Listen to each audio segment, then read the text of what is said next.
Hi friends, welcome back to Vardhini's kitchen. ఈరోజు మనం సొరకాయ అలాగే పచ్చి అరటికాయతోటి మసాలా కర్రీని ఎలా చేసుకోవాలో చూద్దామండి. వీటి రెండింటిని చెక్కు తీసేసి శుభ్రంగా క్లీన్ చేసుకొని చిన్న చిన్న ముక్కలుగా కట్ చేసి పక్కన పెట్టుకోవాలి. దీనికోసం ముందుగా ఒక కళాయిని తీసుకొని 2 టేబుల్ స్పూన్ ఆయిల్ని యాడ్ చేసుకోవాలి.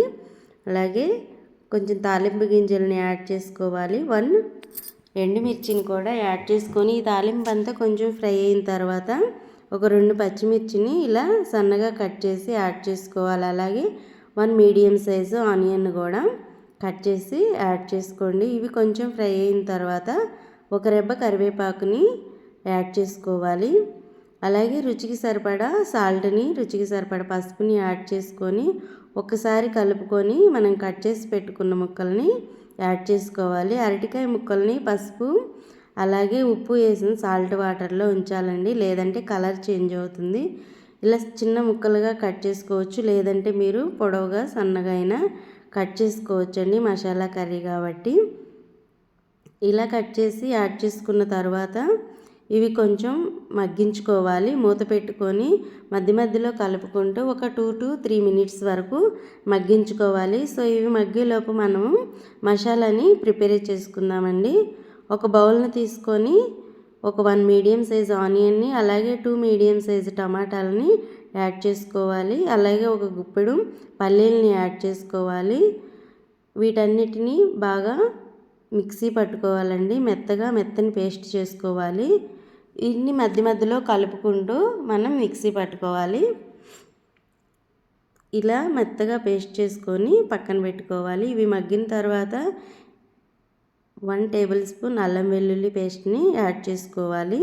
అలాగే ఒక 2 to 3 టేబుల్ స్పూన్ ధనియాల పొడిని అలాగే రుచికి సరిపడా కారంని యాడ్ చేసుకొని వీటన్నిటిని కూడా బాగా కలిసేలాగా కలుపుకోవాలి.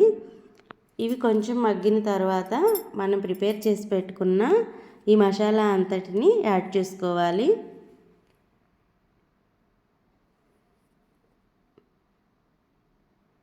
యాడ్ చేసుకొని ఒక్కసారి కలుపుకొని దీన్ని కూడా మూత పెట్టుకొని ఒక 2 మినిట్స్ మగ్గించుకోవాలి. ఇలా మగ్గించుకున్న తర్వాత మన గ్రేవీకి కన్సిస్టెన్సీకి సరిపడినట్టుగా వాటర్ని యాడ్ చేసుకోవాలి. వాటర్ అనేవి చెక్ చేసుకుంటూ ఉండాలండి. మన గ్రేవీ అనేది కన్సిస్టెన్సీ చూసుకోవాలి. ఇది చల్లారిన తర్వాత కొంచెం గట్టిపడిపోతుంది.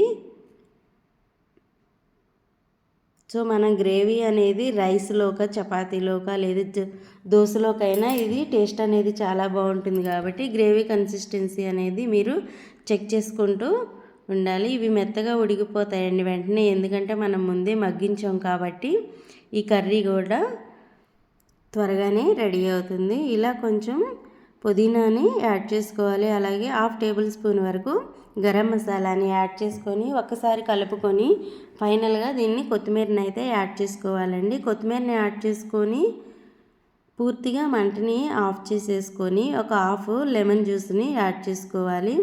ఇలా లెమన్ జ్యూస్నైనా యాడ్ చేసుకోవచ్చు, లేదంటే మీరు మిక్సీ పట్టుకునేటప్పుడు చింతపండునైనా యాడ్ చేసుకోవచ్చండి. ఇంతే ఫ్రెండ్స్, మనకి ఎంతో ఈజీగా చేసుకునే అరటికాయ సొరకాయ మసాలా కర్రీ అనేది రెడీ అవుతుంది. ఇది మనకి దేనిలోకైనా టేస్ట్ అనేది చాలా బాగుంటుంది. మీరు తప్పకుండా ట్రై చేయండి ఫ్రెండ్స్. అలాగే మీ ఫీడ్బ్యాక్ని నాకు కామెంట్ సెక్షన్లో తెలియచేయండి. అలాగే ఇలాంటి మరెన్నో రెసిపీస్ కోసం మన ఛానల్ని సబ్స్క్రైబ్ చేయండి, లైక్ చేయండి, షేర్ చేయండి. Thank you friends.